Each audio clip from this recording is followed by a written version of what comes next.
μένα. Ευχαριστώ την Πανελλήνια Ένωση Φιλολόγων που με συμπεριέλαβε για άλλη μια φορά στους εισηγητές.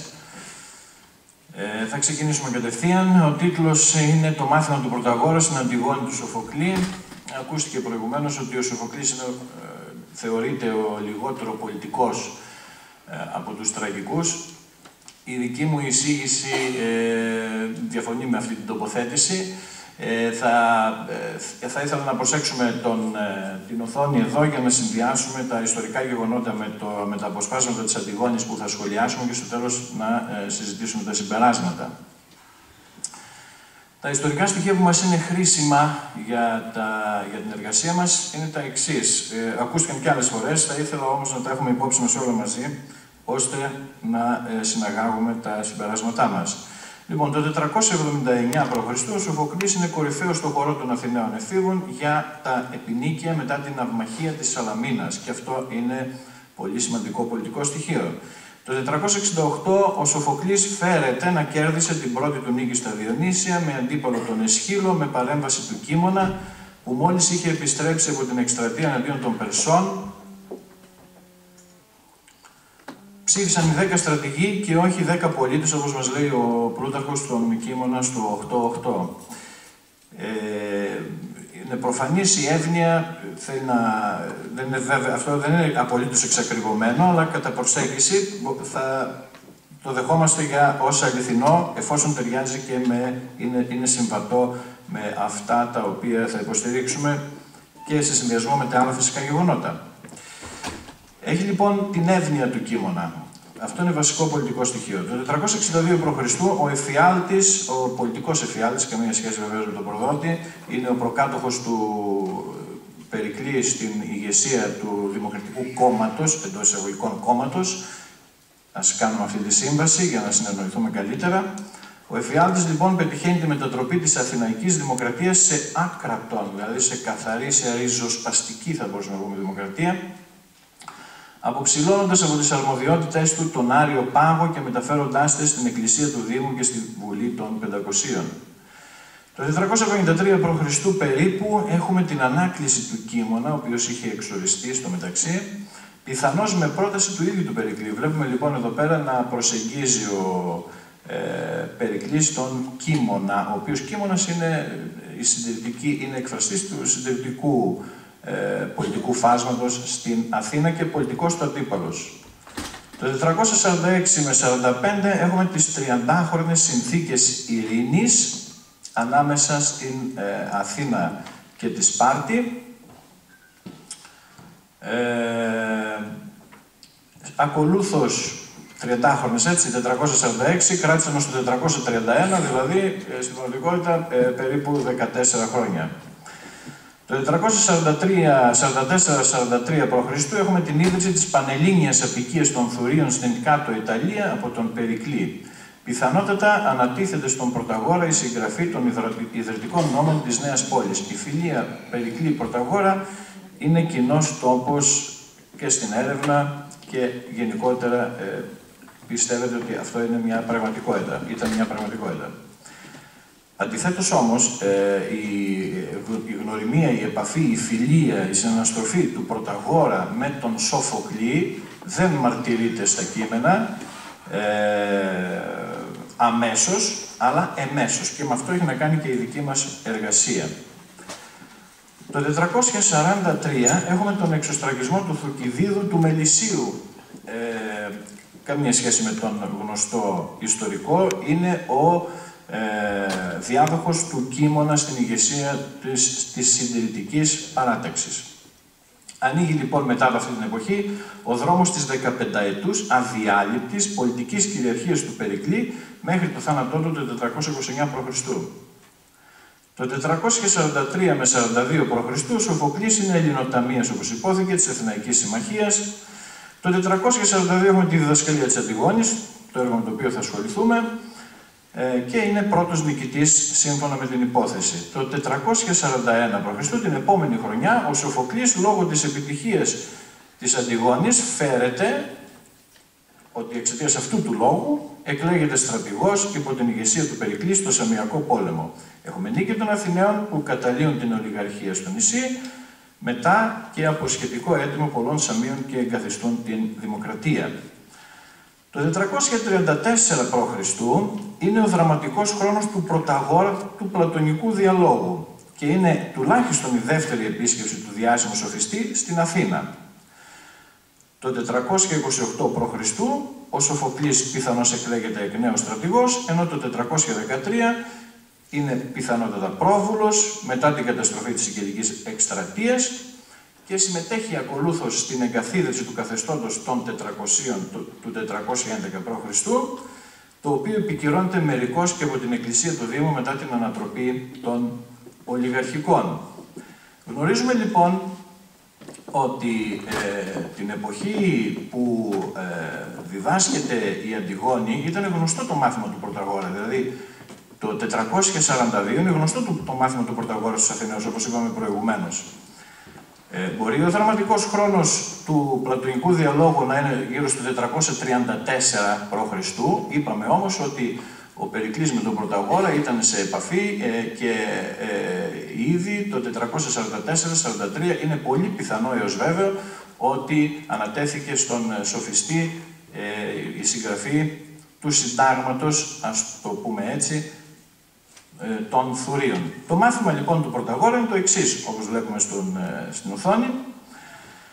Το δε μάθημα εστίν ευουλία περί των οικείων, όπως ανάριστα την αυτού οικίαν διοικεί και περί των της πόλεως, όπως τα της πόλεως δυνατότατος ανεί και πράτην και λέγειν. Είναι λοιπόν η πολιτική τέχνη. Τα μέρη της πολιτικής τέχνης είναι η δικαιοσύνη, η σοφροσύνη, η οσιότης, η σοφία και η ανδρεία, όπως αναλύονται παρακάτω στον συγκεκριμένο πλατωνικό διάλογο. Αλλά κυρίως μας ενδιαφέρει η λέξη ευουλία. Λοιπόν, η ευουλία στην Αντιγόνη του Σοφοκλή. Στους στίχους 92 έως 97 η Ισμήνη λέει ότι δεν πρέπει κανείς να κυνηγάει πράγματα αδύνατα. Είναι η στάση της απέναντι στην πρόταση της Αντιγόνης να παραβούν τη διαταγή του Κρέοντα, που επιβάλλει την ποινή του θανάτου η παραβίαση αυτής της διαταγής, ως γνωστόν, και να θάψουν τον Πολυνίκη, που θεωρείται προδότης και γι' αυτό μένει άταφος σύμφωνα με διαταγή του Κρέοντα. Η Αντιγόνη αντιδρά βεβαίως σε αυτή τη στάση της Ισμήνης και της επισημαίνει ότι αυτά τα πράγματα, αυτή η στάση της δεν είναι σωστή σύμφωνα με το θεϊκό δίκαιο και ειρωνεύεται τη στάση της Ισμήνης, λέει «Αλ με και την εξεμού δυσβουλίαν παθήν το δεινό τούτο, πίσω μεγάρ ούτως ούτων ουδέν, ώστε μίου καλός θανήν». Ειρωνικά το λέει, αν σε μένα και τη δυσβουλία μου, η ευβουλία είναι η σωστή λήψη απόφασης, σωστή σκέψη, σωστή εκτίμηση των πραγμάτων και ανάληψη δράσης με σκοπό την επίλυση προβλημάτων. Δυσβουλία, λέει, είναι η Αντιγόνη, κατά τη γνώμη της Ισμήνης, η στάση της, το να συγκρουστεί με την εξουσία, είναι δυσβουλία. Παρακάτω στους στίχους 376 έως 83, όπως βλέπουμε στην οθόνη, ο χορός έκπληκτος βλέπει την Αντιγόνη να έρχεται, να την φέρνει ο φύλακας, να την έχει συλλάβει και να την φέρνει ενώπιον του Κρέοντα και μεταξύ άλλων λέει πώς είναι δυνατόν η Αντιγόνη να συνελήφθη εν αφροσύνη. Η στάση της είναι άφρον κατά το χορό, εφόσον είναι προφανές ότι παρεύει τη διαταγή του Κρέοντα. Στους στίχους 471 έως 72 ο χορός διαπιστώνει από τον διάλογο Κρέοντα-Αντιγόνης που έχει προηγηθεί το χαρακτήρα της Αντιγόνης, η οποία είναι πολύ επιθετική απέναντι στον Κρέοντα, προσπαθεί να τον κάμψει ηθικά, μόνο ότι αυτός έχει τη δύναμη να την θανατώσει. Αυτή δηλώνει ότι δεν έχει πρόβλημα με το θάνατο και επομένως προσπαθεί να ανακτήσει, να πάρει αυτή το ηθικό πλεονέκτημα. Και λέει, χαρακτηριστικά, λέει «Ή κινδέου και πίσταται κακής». Δεν γνωρίζει, λέει ο χορός, η Αντιγόνη να υποχωρεί απέναντι στις συμφορές, απέναντι στα δύσκολα. Το οίκο είναι, θα το συνδυάσουμε και με άλλα παρακάτω, συστατικό στοιχείο της ευβουλίας. Δηλαδή, μια υποχώρηση της Αντιγόνης, ίσως, κατά την άποψη του χορού, θα μπορούσε να αποσοβήσει την σύγκρουση που οδηγεί τελικά στα άκρα. Και όταν παρακάτω στους στίχους 599 έως 300, η Αντιγόνη οδηγείται πλέον στην υπόγεια κατοικία της για να πεθάνει με βάση τη διαταγή του Κρέοντα, ο χορός διαπιστώνει πάλι ότι υπάρχει μια λόγου άνοια και φρενών ερηνής, απευθυνόμενος προς την Αντιγόνη. Αυτά τα στοιχεία είναι που οδηγούν τα πράγματα στα άκρα και γι' αυτό το λόγο η Αντιγόνη πεθαίνει, επειδή δεν είχε και πολύ σόφρονα στάση στη συγκεκριμένη σύγκρουσή της με τον Κρέοντα. Παρακάτω στους στίχους 821 έως 22 επισημαίνει ότι είναι αυτόνομος η δράση της Αντιγόνης. Η λέξη αυτή παραπέμπει ευθέως, κατά τη γνώμη μας, στο είδος του πολιτεύματος που ήταν η Αθηναϊκή Δημοκρατία μετά το 462 και τις μεταρρυθμίσεις, τη μεταρρύθμιση του εφιάλτη, του πολιτικού προκατόχου του Περικλή. Η Αθήνα είναι πλέον η μόνη πόλη η οποία δεν έχει συμβούλιο αριστοκρατών, αλλά διοικείται απευθείας από την Εκκλησία του Δήμου.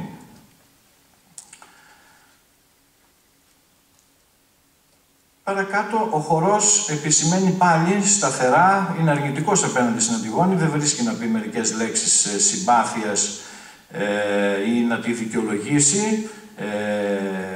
Επί της ουσίας, λέει, «Προβάσα επέσχα των θράσους υψηλών εσδίκας βάθρων». Ξεπέρασες κάθε ώρα της, λέει, και γι' αυτό το λόγο οδηγείσαι στο θάνατο. Και επίσης, στο στίχο 875, και πάλι «σε δε αυτόγνωτος όλες σε οργά», είναι η λέξη αυτόγνωτος, ακολούθησες δική σου πορεία που μπορεί να συνδυαστεί με το αυτόνομος που είδαμε παραπάνω. Για τον Κρέοντα όμως, το θέμα της ευβουλίας είναι πολύ ευρύτερο. Στους στίχους 321 έως 323, ο κακόμοιρος ο φύλακας εξηγεί στον Κρέοντα ότι δεν έχει κάνει αυτό στην ταφή του Πολυνίκη και ότι κακώς έχει εκνευριστεί μαζί του, όμως ο Κρέον είναι βέβαιος ότι αυτός την έχει κάνει και μάλιστα δωροδοκήθηκε γι' αυτό το λόγο από πολιτικούς του αντιπάλους. Και επισημαίνει ο φύλακας ή δεινών ο δοκίγε και ψευδή δοκήν, δηλαδή είναι φοβερό πράγμα αυτός που παίρνει αποφάσεις, αυτός που διοικεί, να μην έχει καλές και σωστές γνώμες, κάτι το οποίο ισχύει για τον Κρέοντα σε όλο το έργο. Σταθερά ο Κρέον φαίνεται ότι δεν διοικεί σωστά, αλλάζει γνώμη, πότε ορίζει τη μία, την α ποινή για τον παραβάτη της εντολής του, πότε τη β, τελικά κάνει κάτι άλλο, πότε λέει θα τις σκοτώσω και τις δύο, και την Αντιγόνη και την Ισμήνη, μετά ανακαλεί. Γενικώς δεν είναι και πολύ σταθερός στις αποφάσεις του.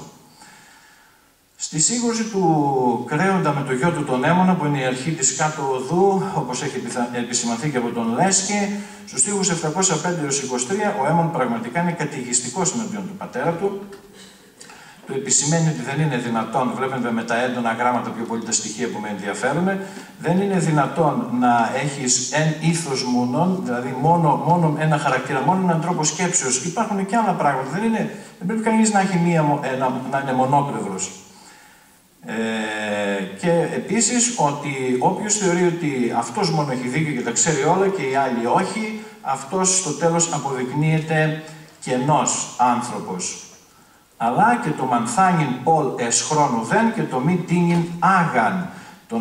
Το να μαθαίνεις είναι καλό πράγμα και το να μην παρατραβάς το σκηνή.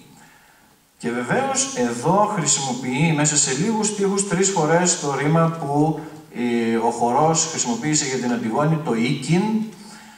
Εδώ λέει, το βλέπετε, η πίκη, όποιος δεν υποχωρεί καθόλου έχει την τύχη του πλοίου, του δέντρου που το ξεριζώνει ο χήμαρος, η πίκη ξανά παρακάτω και στο τέλος τον παρακαλάει και του λέει «Αλίκη και θυμό μετάσταση δίδου». Υποχώρησε. Εσύ πρέπει να υποχωρήσεις, του λέει πατέρα, απέναντι σε αυτή τη διαταγή, γιατί προφανώς δεν έχεις δίκιο. Και βεβαίως, εδώ με τα έντονα γράμματα βλέπουμε ότι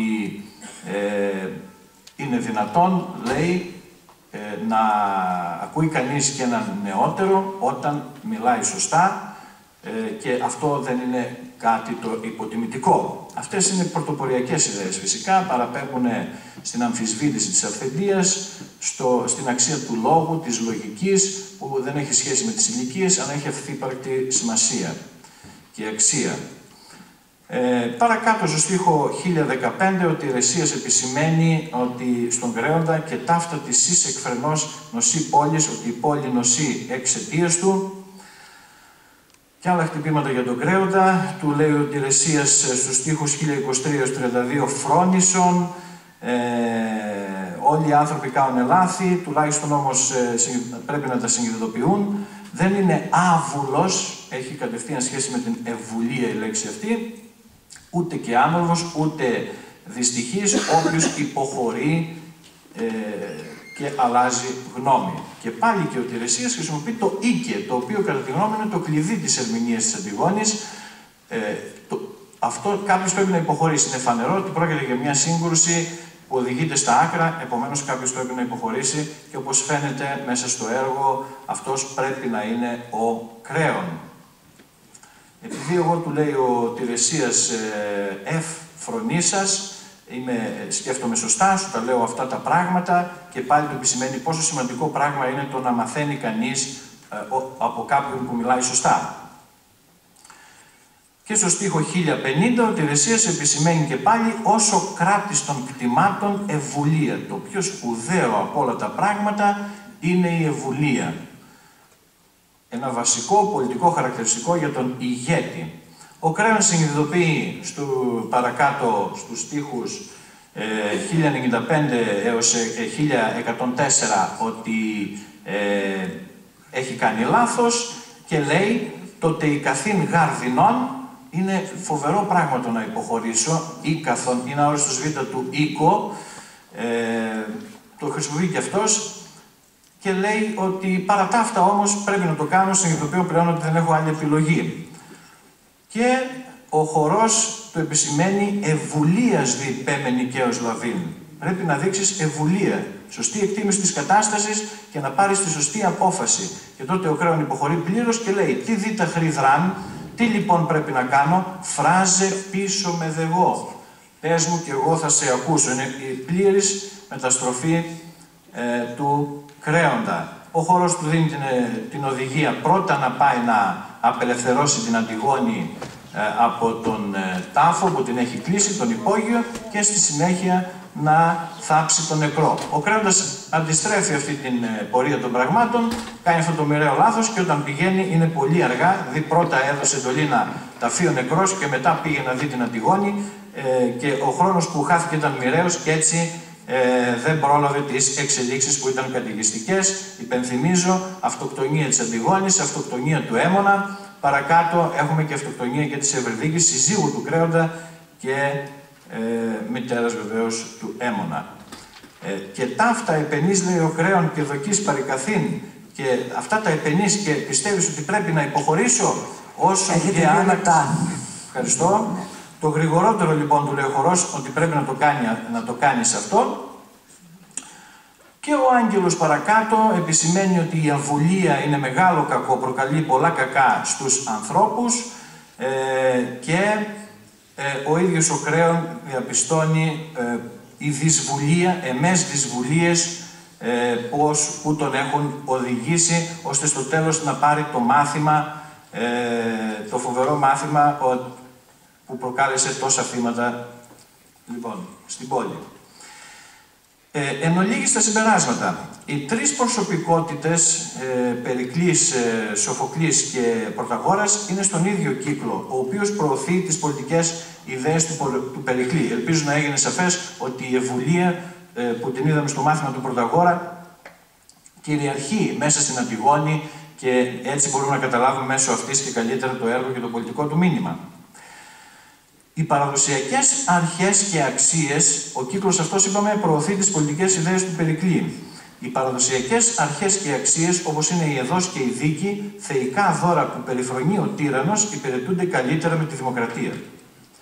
Είναι γνωστός εξάλλου ο συντηρητισμός του Περικλή στους κόλπους φυσικά του Δημοκρατικού Κόμματος, δηλαδή είναι στην ριζοσπαστική παράταξη η οποία κάνει τις μεταρρυθμίσεις του 462, αλλά υποστηρίζω εδώ ότι είναι στη συντηρητική πλευρά αυτής της παράταξης ο Περικλής και ο κύκλος του, μαζί και ο Πρωταγόρας και ο Σοφοκλής, από την περιγραφή και το θαυμασμό του Θουκυδίδη. Από την άλλη μεριά, ο συντηρητισμός του Πρωταγόρα, παρά τα στερεότυπα που πυροδοτεί η ιδιότητα του σοφιστή, δεν είναι όλοι οι σοφιστές το ίδιο, όπως δεν είναι και οι φιλόσοφοι, οι πολιτικοί κτλ. Είναι πρόδειλος στον ομώνυμο πλατωνικό διάλογο και έχει εύστοχα επισημανθεί από τον Ιωάννη Θεοδωρακόπουλο. Ο συντηρητισμός τέλος του Σοφοκλή είναι και αυτός προφανής από το έργο, αλλά και από τη ζωή του, ειδικά από τη θέση του προβούλου μετά τη σικελική καταστροφή και από την πασίγνωστη ευσέβειά του. Ο Σοφοκλής λοιπόν συστρατεύεται, όπως φαίνεται, μετά την εξορία του Θουκυδίδη του Μελισσίου και την προφανή επικράτηση της περίκλειας πολιτικής φιλοσοφίας. Ακολουθούν 15 συναπτά έτη αδιάλειπτης στρατηγίας του Περικλή στην προσπάθεια συγκερασμού των παραδοσιακών αθηναϊκών αξιών με την άκρα των δημοκρατίων. Οι υποτιμητικές αναφορές στον χορό των γερόντων... Ο χρόνος σας έχει τελειώσει. Αν μπορείτε να συντομεύσετε. Έχω 2 λεπτά ακόμη. Εντάξει, θα πάμε στα 25, εντάξει. Λοιπόν, ευχαριστώ πολύ. Αυστηρά 2 λεπτά. Ο Σοφοκλής λοιπόν συστρατεύεται, όπως φαίνεται, μετά την εξορία του Θουκυδίδη του Μελισσίου και την προφανή επικράτηση της περίκλειας πολιτικής φιλοσοφίας, το είπαμε αυτό, οι υποτιμητικές αναφορές στον χορό των γερόντων, ο οποίος είναι αναπάντεχα υποτονικός σε όλο το έργο, πιθανότατα αντανακλούν την επίσημη στάση απέναντι στον Άριο Πάγο, που έχει καταργηθεί από το 462 π.Χ., αλλά δεν μπορεί φυσικά να διαγραφεί από τη μνήμη η βαρύτητα του ρόλου του που αποδεικνύει το βαθμό ριζοσπαστικότητας του νέου πρωτόγνωρου σε παγκόσμια κλίμακα πολιτεύματος. Εξάλλου, μετά τη μεταρρύθμιση του εφιάλτη, είναι φανερό πως δεν υπάρχει επιστροφή, όπως απέδειξαν οι περιπτώσεις του Κίμωνα και του Θουκυδίδη του Μελισσίου. Μέσα στο πλαίσιο αυτό, η Αντιγόνη είναι ένα σήμα στη δημοκρατία την κατάλληλη στιγμή, δηλαδή τη στιγμή της περίκλειας εποχής. Περίπτωση λοιπόν ταύτισης του Περικλή με τον Κρέοντα, κάτι που η έρευνα έχει αποπειραθεί εν μέρη, πρέπει λογικά να αποκλειστεί. Ο Κρέον θυμίζει πιο πολύ την νοοτροπία της Σπάρτης, που ήταν συνηθισμένη να δίνει εντολές και να διοικεί τυραννικά και δόλια. Η Αντιγόνη από την άλλη θα μπορούσε να παραπέμπει στην Αθήνα. Είναι δηλωμένη εχθρός της τυραννίας και ανυποχώρητος προς τις ηθικές της αξίες που είναι σύμφωνες με τις επιταγές των θεών και παράλληλα πανανθρώπινες. Δεν υποχωρεί στη βία και την αυθαιρεσία με κάθε κόστος. Σαφέστατος υπενιγμός για τις απαιτήσεις της Σπάρτης πρώτων πρόσφατων 30χρονων συνθηκών του 446-45 π.Χ. να εγκαταλείψουν οι Αθηναίοι την πολιτική εξωστρέφειας, αναγκαία για τη δημοκρατία τους, αλλά και για το μεσογειακό χώρο, όπως απέδειξε η πορεία της Ρωμαϊκής Ρεσπούμπλικα αργότερα. Ταυτόχρονα η στάση της Αντιγόνης είναι και μια προειδοποίηση για τη στάση που θα κρατήσει η Αθήνα απέναντι στην τακτική της Σπάρτης να υποκινεί στάσεις στις ελληνικές πόλεις με τη βοήθεια των τοπικών ολιγαρχικών φυσικά, όπως έγινε στη Σάμο την επόμενη χρονιά, κατά την οποία καθόλου συμπτωματικά μεταξύ των στρατηγών ήταν ο Περικλής ως επικεφαλής και ο Σοφοκλής. Το πρόβλημα λοιπόν της συνύπαρξης Αθήνας-Σπάρτης μετά τις 30χρονες συνθήκες και τις παραπάνω εκ διαμέτρου αντίθετες πολιτικές νοοτροπίες των δύο αυτών πόλεων κρατών τίθεται επιτακτικά στην Αντιγόνη του Σοφοκλή και προειδεάζει σαφέστατα για τη στάση της Αθήνας του Περικλή. Δεν θα υποχωρήσει, γιατί έχει δίκιο, και γι' αυτό εκείνος που πρέπει να το κάνει πρώτος είναι ο αντίπαλος που αυθαιρετεί και δίνει τυραννικές εντολές. Αλλιώς αυτός θα είναι εκείνος που στο τέλος θα πάρει το μάθημα. Είναι προφανές ότι οι πολιτικές εξελίξεις που ακολούθησαν μέχρι το θάνατο του Περικλή του 429 π.Χ. δεν είναι καθόλου απροσδόκητες, αν κάνουμε μια ουσιώδη ανάγνωση της Αντιγόνης του Σοφοκλή. Ευχαριστώ. Ευχαριστούμε τον κύριο Κοντονάσιο, γιατί μας ανέδειξε συστηματικά την σχέση που υπάρχει ανάμεσα στην πολιτική σκέψη του Πρωταγόρα και στην πολιτική διάσταση της Αντιγόνης.